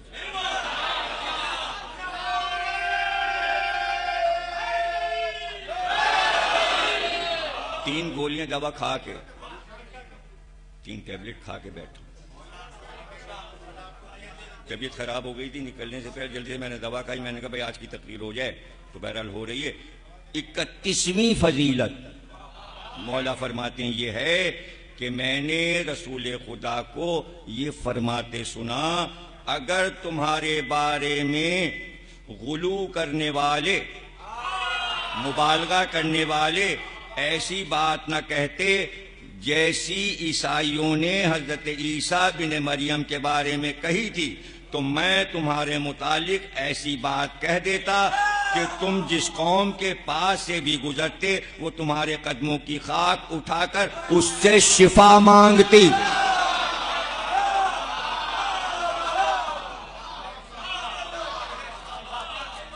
शिफा मांगती। तो किसी ने कहा कि अब तो मोहम्मद अपने भाई की ऐसी फजीलतें बयान करने लगे हैं कि अजब नहीं कि किसी दिन कह दें कि मेरे बाद अली नबी होगा। तो जाहिर है कि जो दोस्तदार हैं वो सब सुनते थे तो तकलीफ होती थी। वो आए, उन्होंने कहा या रसूल अल्लाह, ये जो आपने कहा कि अगर अली की फजीलत मैं बता दूं तो जैसे नुसैरी खुदा कहते हैं, जैसे नसरानी खुदा कहते हैं ईसा को, वैसे ही आपकी उम्मत अली को खुदा कहने लगेगी। तो ये बात आपने हक कही कि जो कुछ मैं अली के बारे में कहता हूं वो सब हक है, इसलिए कि अली खुद हक है। अली हक है, ऐसा ही है। तो ये कहां हुआ? ये जाते सलासिल की लड़ाई खत्म हुई जिसमें अली अकेले गए थे, और ये लड़ाई वो लड़ाई है जिसमें तलवार नहीं चलाई मौला ने। मौला के हाथ में एक जंजीर थी, और उस जंजीर को जब आपने हवा में चलाया तो वो बड़ी होती गई और 12,000 काफिरों को बांध लिया, और 12,000 काफिरों को बांध कर मदीने ले आए। और जब गए थे जाते सलासिल, उसे वादी आबिस भी कहते हैं और उसको जाते सलासिल भी कहते हैं, उसे वादी रमल भी कहते हैं। एक ही लड़ाई के 3 नाम हैं, जंगे रमल, जंगे याबिस और जंगे सलासिल। सलासिल कहते हैं जंजीर को, रमल कहते हैं बजरी को, चूंकि बजरीला इलाका था, बजरी बजरी थी, बजरी जहां बिखरी होती है उस पर घोड़ा नहीं दौड़ पाता, धस जाते हैं ना पैर उसमें। घोड़ा जब उतारते हैं तो कैसे उतारते हैं? ट्रक से कूदा देते हैं और टांग टूट जाएगी उसकी। बजरी का ढेर लगाया जाता है ट्रक तक, फिर घोड़ा उस पर कदम रखता है, 2-3 और एक बार सड़क पे आ जाता है। ऐसे ही जुलजना लाया जाता है, जब बाहर से लाया जाता है तो उसको ट्रक से ऐसे ही उतारते हैं। वहां थी बजरी, और यहां था हुक्म कि रात भर का सफर और सुबह हमला करना है, दुश्मन तक पहुंचना है। तो अली ने घोड़ा छोड़ा और लजाम खींची और घोड़ा चला। या रसूल अल्लाह को जिब्रील ने बताया अली का घोड़ा जा रहा है, और जैसे ही वो सुबह को पहुंचा, जैसे ही सर पे अली पहुंचे, अभी वो सो रहे थे, उठे थे, मुंह हाथ धो रहे थे, नाश्ते वाश्ते की तैयारी। अली ऊपर पहुंच गए, उनके सर के ऊपर, वो घबरा गए, भाई आ गए आ गए आ गए, मुसलमान आ गए और लश्कर आ गया। घोड़ा की टापों की आवाज, घबरा गए, भागने की सोचने लगे। इतनी देर में अली ने सबको बांध लिया और पकड़ लिया, और जैसे ही पकड़ लिया और सुबह फजर का वक्त था, सुबह का वक्त था, तो रसूल अल्लाह नमाज पढ़ाने मस्जिद में आ गए। जैसे ही सूरह अलहम्द खत्म हुआ उस वक्त वो अमल हुआ था, नियत करके सुबह की नमाज पढ़ रहे थे और पूरा अलहम्द खत्म किया था। जिब्रील आए और कहा आगे कोई सूरा ना पढ़िएगा, नया सूरा लाए, बिस्मिल्लाहिर्रहमानिर्रहीम, वलादियात ज़बहन फलमुरियात क़दहन फलमुगिरात सुबहन।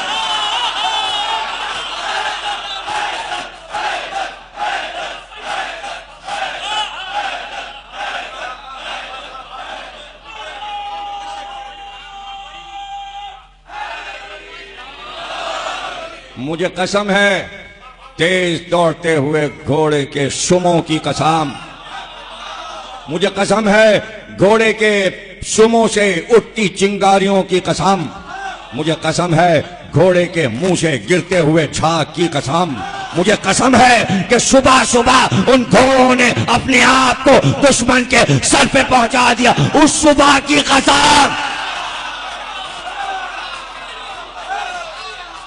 उस सुबह की कसम। जब हमला हुआ नमाज खत्म हुई, असहाब आ गए, या रसूलल्लाह सूरह अलम के बाद कौन सा सूरा पढ़ा आपने? का अभी तो नाजिल हुआ है। एन नमाज में नाजिल हुआ है, जिब्रील अमी अभी लाए थे, ये नया सूरा है। का इस सूरे में क्या लिखा है? का अली ने हमला किया है दुश्मन पर, फतहयाब हुए हैं, उसकी खबर इस सूरे में दी गई है। परवरदिगार, ये रसूल अल्लाह की नमाज है और ये नमाज में घोड़ा घोड़ा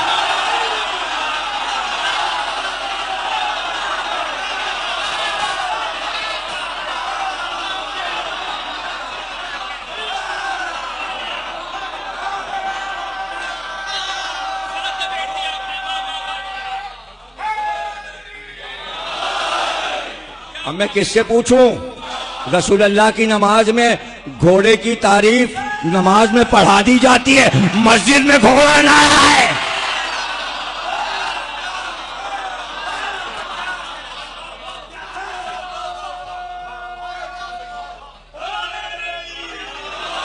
मस्जिद में घोड़ा ना है। क्या सुन रहे हैं आप लोग? आज कौथी तकरीर है? हाँ? और आप क्या सुन रहे हैं? क्या सुन रहे हैं? अरे नमाज में अली का घोड़ा हो सकता है, तशहुद में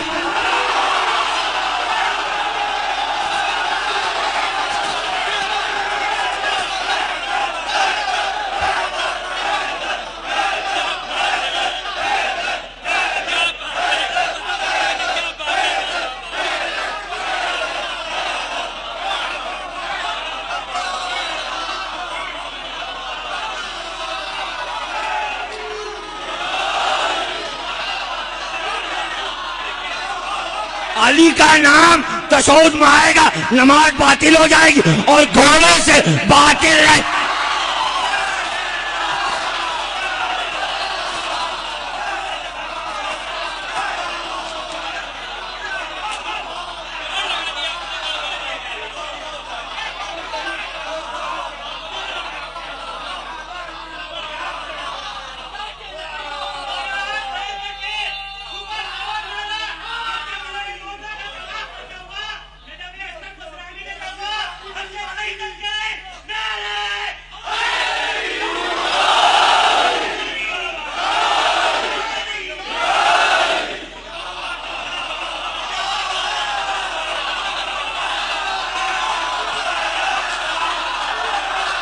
सलामत रहो, खुदा नजरे बस से बचाए। सलामती हजरत अल्लामा डॉक्टर समीर अख्तर नकवी।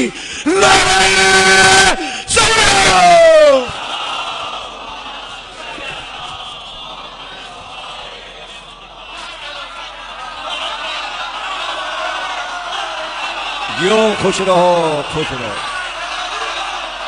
सलामत रहो।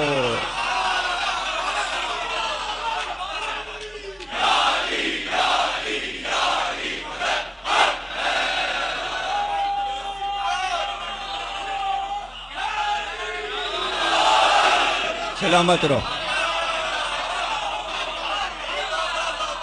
सलामत। जनाब सैयदा की चादर तुम्हारे सरों पे रहे, नजर बद से दूर रहो।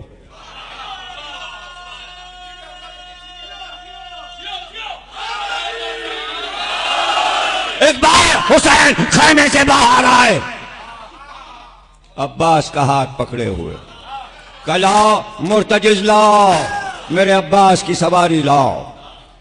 सफेद रंग का बेदाग घोड़ा।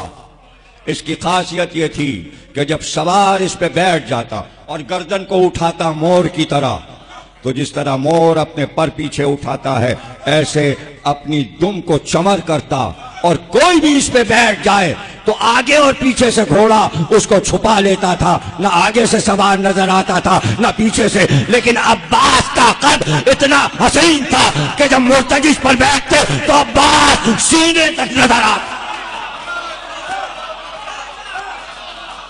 यह रसूल अल्लाह का घोड़ा है, इसका नाम है मुर्तजिस।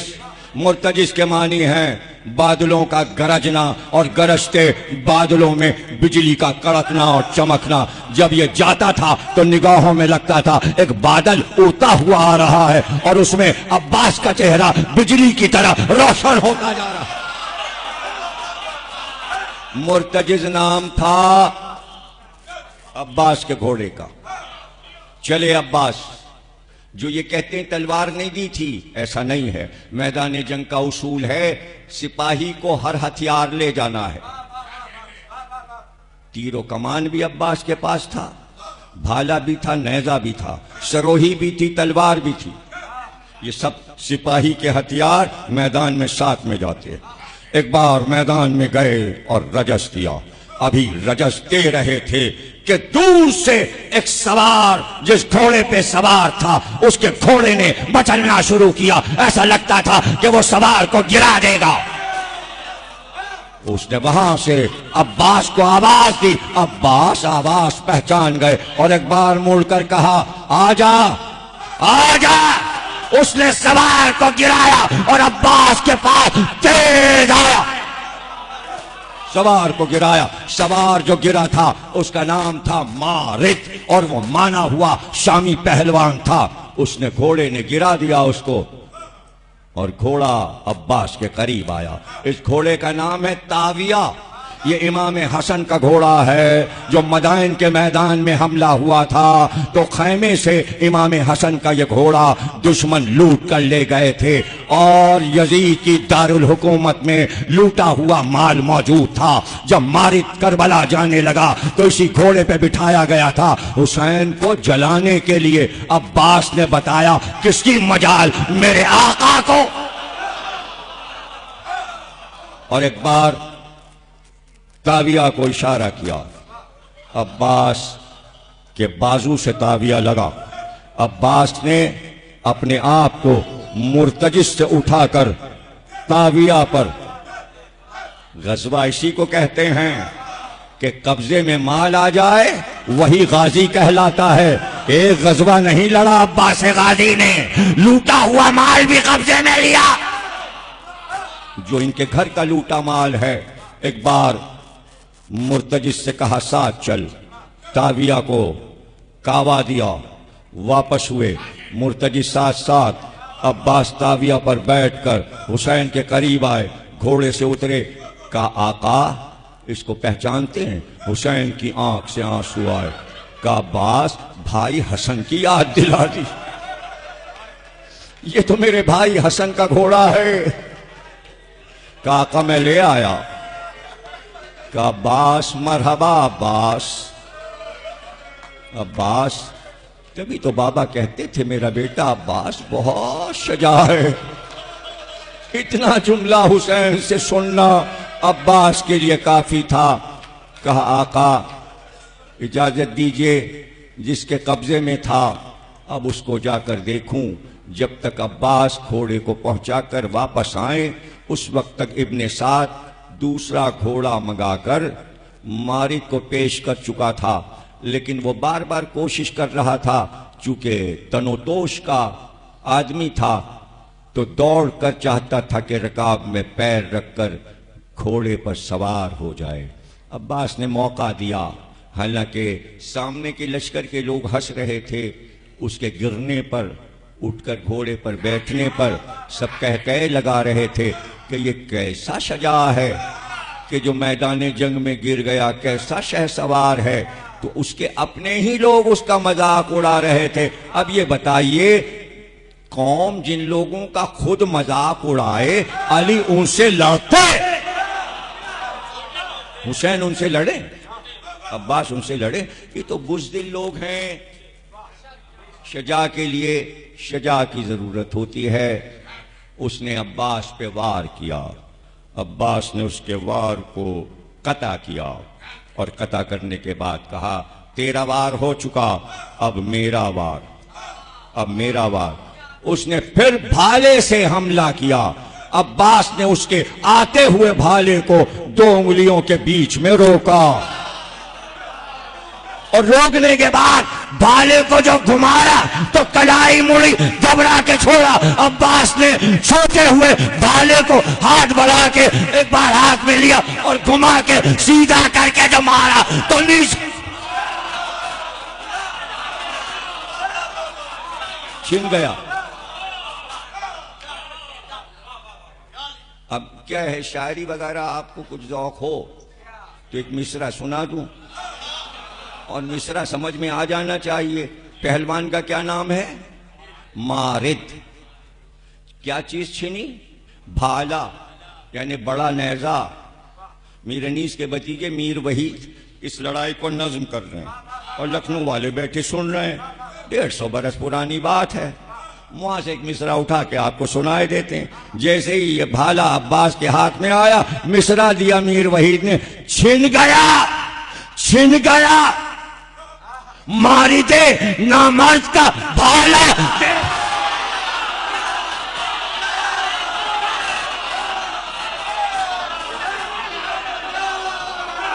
छिन गया मारी दे नामर्द का भाला। देखो, एक मिसरा काफी है। मुंह के बल गिरा, खत्म हो गया। अब्बास को जहां जाना था रास्ता बनाकर चले। लश्कर तो पहले ही भाग चुका था। ये इतनी देर अब्बास रुके क्यों? इसलिए कि जो पहरा बीच में है लश्कर का, इसे हटाएं तो फुरात के रेले को जाके देखें। तो मौका देखिए अब्बास को कैसे मिला। इधर का लश्कर इधर हुआ, इधर का लश्कर इधर हुआ, और अब्बास ने घोड़े से कहा तेज चल, इसलिए कि अभी दूसरा मार्का है। ये 30,000 और फुरात पर खड़े हैं। सबके पास तलवारें हैं, तीर हैं, कमान हैं, नेज़े हैं और ज़िरें हैं लोहे की। लोहे की दीवारों से अब्बास को लड़ना है।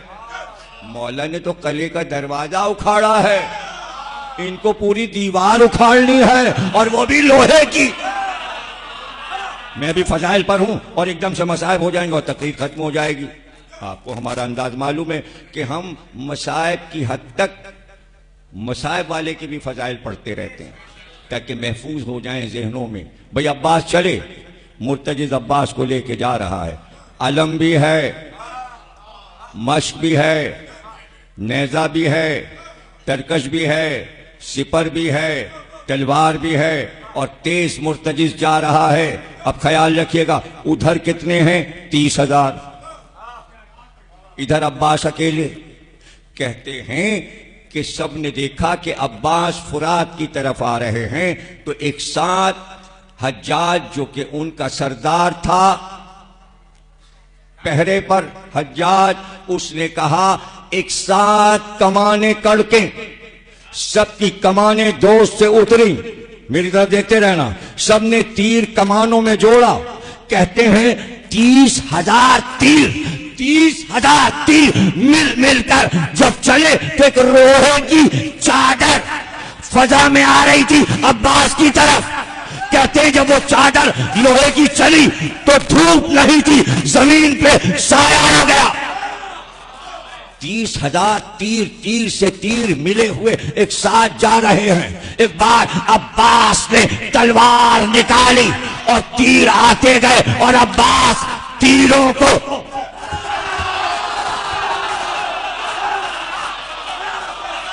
दो टुकड़े होके तीर गिर रहे थे। ऐसा लगता था शमा पे परवाने टूट टूट कर जल जल के मरते गए। मत कभी मंजर देखा है? सुबह को देखा करो, रात को शमा जलाओ और सुबह को जाकर देखो, कई हजार परवानों की लाशें जली हुई शमा के गिर्द इतना एक ढेर होता है। वह यही मंजर था कि शमे हुसैन रोशन था और तीरों के ढेर चारों तरफ। लोहे की चादर को अब्बास ने काटा, सारे वार तो बेकार गए, अब्बास तो बढ़ गए। अब जितनी देर लगाएं दूसरे तीर जोड़ने में, अब्बास तो सर पे पहुंच चुके थे, बकरीब पहुंचने की देर थी। और फिर जो अब्बास ने फुरात के किनारे से इस नाहंजाल लश्कर को भगाया, तो हैबत तो ऐसी थी। हैबत तो ऐसी थी कि आपको क्या बता के अब्बास की हैबत क्या है, और हैबत कहते किसे।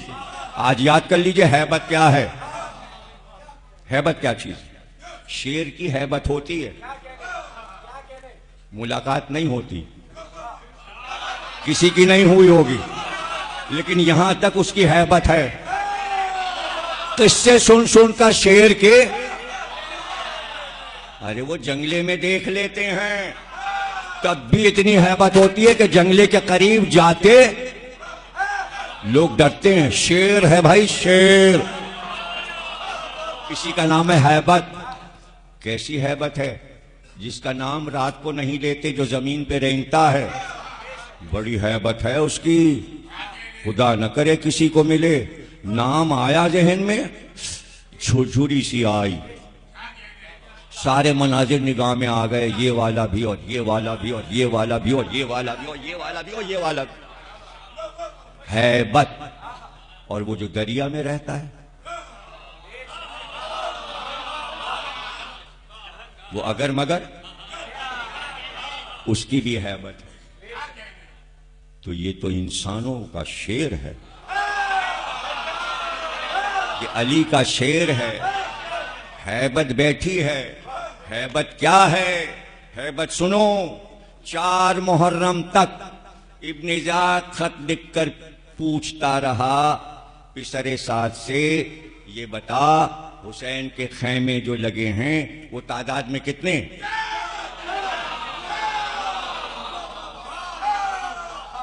फिर दूसरा खत आया, तुझसे पूछा है कि खैमे कितने।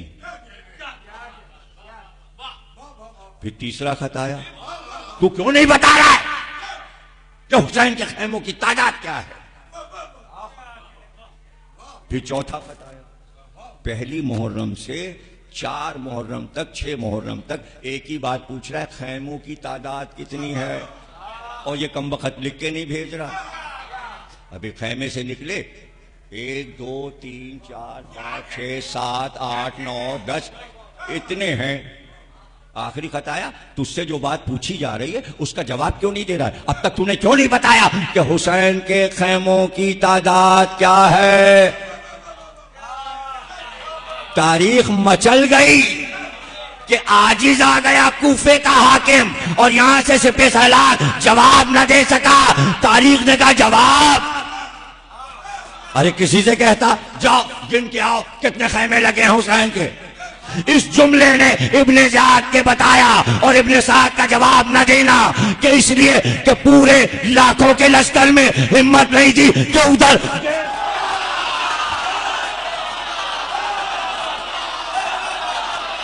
देखेगा तब तो गिनेगा ना।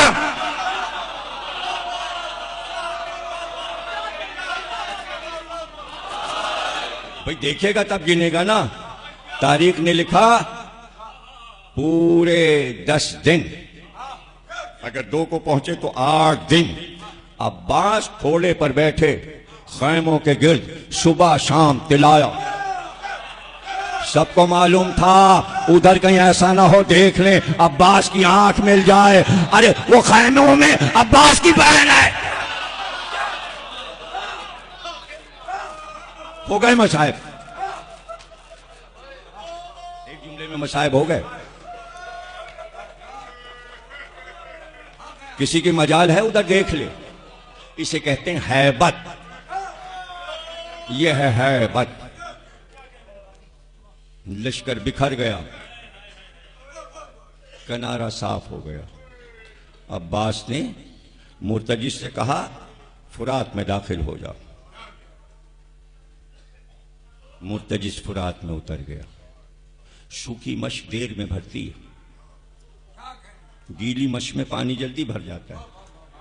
चमड़ा जब सूख के अकड़ जाता है तो पहले उसे तर करना पड़ता है पानी में डाल के, तब उसका मुंह खुलता है, तब पानी भरता है।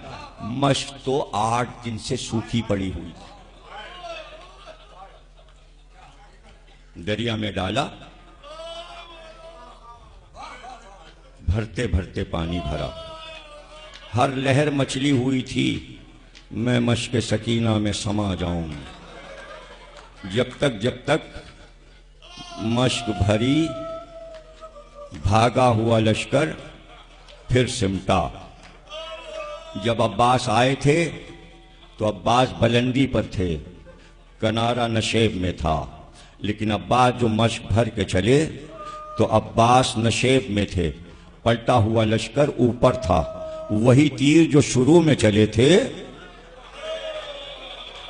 अब अब्बास की तरफ उनका रुख था, लेकिन अब्बास तीरों से बचते हुए, तलवारों के वार से बचते हुए, अब तो बस एक फिक्र है, एक ही फिक्र है कि पानी लश्कर हुसैन तक पहुंच जाए। और जब गाजरिया से होकर गाजरिया की तरफ, गाजरिया उस जगह को कहते हैं जहां आज अब्बास का रोजा है, उस गांव का नाम था गाजरिया। वहां खजूर के दरख्त बहुत लगे थे, तो अब्बास ने वो रास्ता लिया कि जो जल्दी हुसैन के खैमों तक पहुंच जाए, इसलिए गाजरिया से चले। अब तक गाजरिया में आराम कर रहे हैं। ये करबला से मिला हुआ गांव है जहां अब्बास आराम कर रहे हैं। और जब आगे बढ़ते थे तो एक बार मुर्तजिस को रोकते थे, रोकने के बाद दोनों पैर रकाब पे रख के खड़े हो जाते और फिर देखते अब कितनी दूर रह गया, हुसैन का खैमा कितनी दूर रह गया, अभी मुझे कितना फासला तय करना है। और एक बार अपने आप से कहते, ऐ नफ्स, हुसैन तक जल्दी पहुंचा दे, हुसैन के बच्चों तक ये पानी पहुंच जाए। सकीना दर खैमा पर खड़ी होगी, इंतजार करती होगी। अल्लाह सबको ज़ियारत कराए, जिन्होंने नहीं की जल्द अज जल्द जाएं। जब आप रोज़ा अब्बास से निकलेंगे तो वहां आपको बताया जाएगा, यहां ठहर जाओ, यहां अब्बास का एक हाथ है। जब वहां ज़ियारत कर लेना तो फिर दूसरी जगह बताई जाएगी, अब उधर चलो, अब्बास का दूसरा हाथ।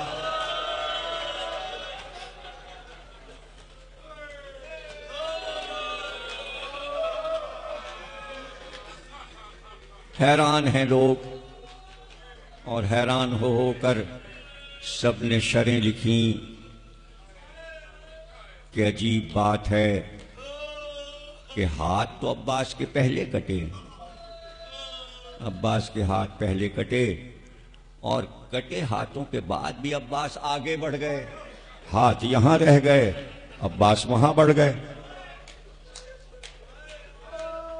लेकिन जब उधर से हुसैन आए तो हुसैन को हाथ पहले मिले, लाशा बाद में मिला।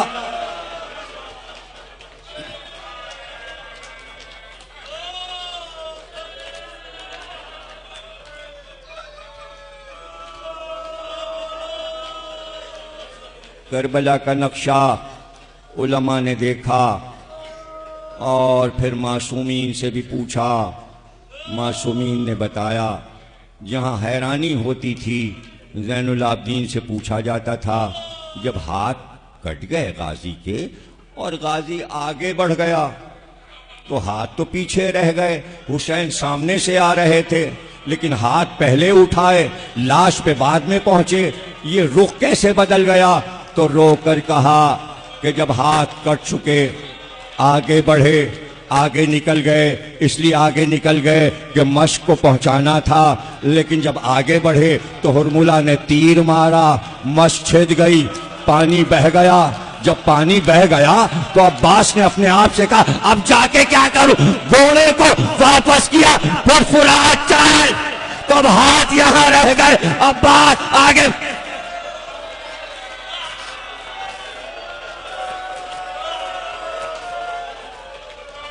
सलामत रहो।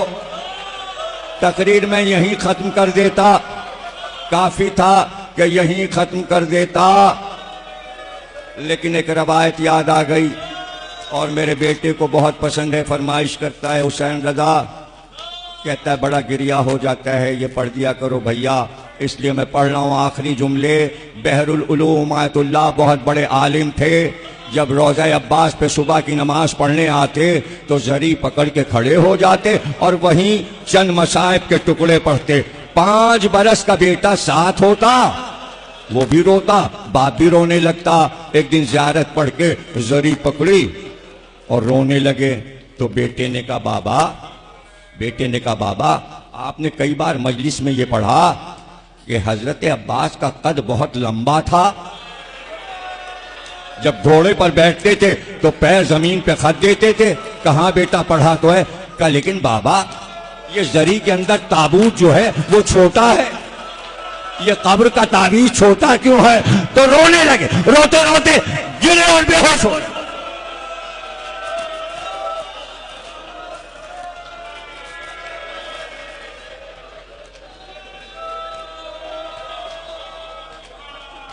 होश में आए, बेटे ने उठाया, कहा बाबा आप पे बड़ा गिरियातारी हो गया, क्या बात है?